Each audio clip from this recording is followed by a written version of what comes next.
Welcome to News from My Apartment. Everybody here was ecstatic to learn about the firing of James Comey this week. As we all know, the Constitution states that the FBI director is the embodiment of all law, so once he's gone, it's all gone.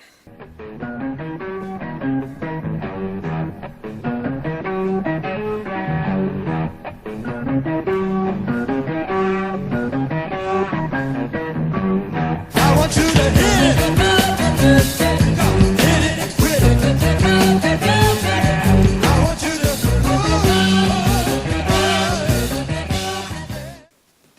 Welcome to The Cover-Up. In this week's news, we have the firing of James Comey. Now, you might remember him as the Yonkers-born attorney who takes down powerful women like he's got a personal vendetta against the Bob. The story begins during the 2016 election, in which Comey released a letter to Congress essentially condemning Hillary Clinton to lose the election, at least if you believe the polls. And quite frankly, you should believe the polls. I know they took a hit in 2016, but everything really landed within the margin of error. Take a look at the clear correlation between Comey's letter dropping and Hillary's numbers falling right before the election.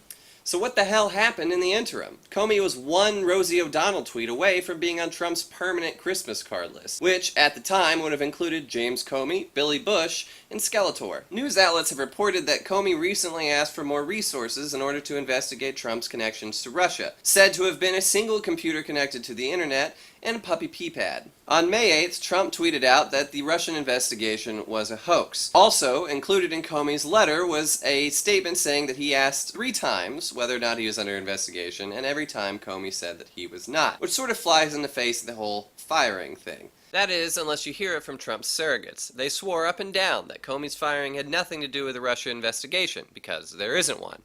However, they said it had everything to do with restoring the FBI's confidence in their leadership. The president makes very clear in his letter the fact that Mr. Comey, on at least 3 occasions, assured the president that he is not under investigation. He is taking the recommendation of his Deputy Attorney General and the Attorney General of the United States that it is time for fresh leadership and to restore integrity at the FBI. Unfortunately for Kellyanne, that version of the story lasted for about an hour. Then, Trump gave an interview to Lester Holt in which he confessed to firing Comey because of the Russia investigation. Take a look. Monday you met with the Deputy Attorney General, Rod Rosenstein. Right. Did you ask for a recommendation? What I did is I was going to fire Comey. My decision. This Russia thing with Trump and Russia is a made-up story. It's an excuse by the Democrats for having lost an election. So which is it? Did Comey get fired because the FBI needed new leadership, or did Trump simply get tired of the Russia investigation?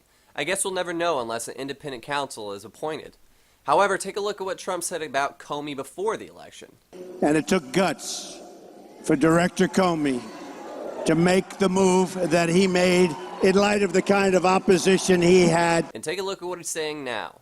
He's a showboat. He's a grandstander. And that's it for today's episode of The Cover-Up. Stay tuned and please subscribe, but I'm not going to point to it because you already know where the goddamn button is.